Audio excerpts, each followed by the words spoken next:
বিএনপির ভারপ্রাপ্ত চেয়ারম্যান তারেক রহমানের ঘোষিত ৩১ দফা বাস্তবায়নের লক্ষ্যে গোলাপগঞ্জ বিয়ানীবাজারের বিভিন্ন এলাকায় চষে বেড়াচ্ছেন বিএনপির মনোনয়ন প্রত্যাশী সৈয়দ আদিবা হোসেন। যার ধারাবাহিকতায় গোলাপগঞ্জের লক্ষ্মণবন্দ ইউনিয়নের ১ নং ওয়ার্ড বিএনপির উদ্যোগে আয়োজিত এক মহিলা সমাবেশে প্রধান অতিথির বক্তব্যে তিনি বলেন, আমার বাবার মতো আমি এলাকায় নিয়মিত যাই এবং কাজ করছি, জনগণের পাশে যাচ্ছি।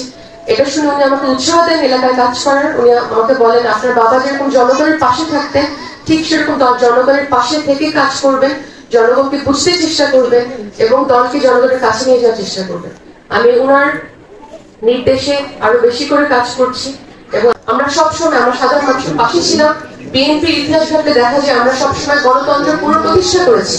যখন যখন স্বৈরাচারের কবলে আমাদের বাংলাদেশ পড়েছে আমরা বারবার গণতন্ত্রের পুনঃপ্রতিষ্ঠা করেছি এবং এবারও ইনশাল্লাহ তাই হবে। আমি মনে করি, আমার বিশ্বাস আছে, ঠিক শহীদ জিয়ার সময় যখন বাংলাদেশের স্বর্ণযুগ ছিল, আমাদের খাদ্য অভাব দূর হয়েছিল, আমাদের শ্রমিক ভাইরা বিদেশি চাকরি পেয়েছিল, আমাদের কৃষক ভাইরা তাদের ফসলের ন্যায্য মূল্য পেয়েছিল, আমাদের দেশ খরা এবং বন্যা মুক্ত হয়েছিল।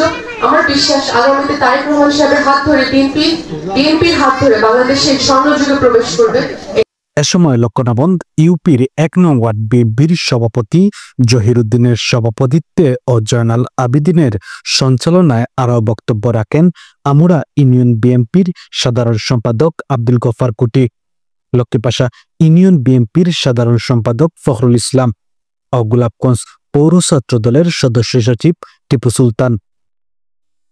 শামিল হোসেন, জি বস 24।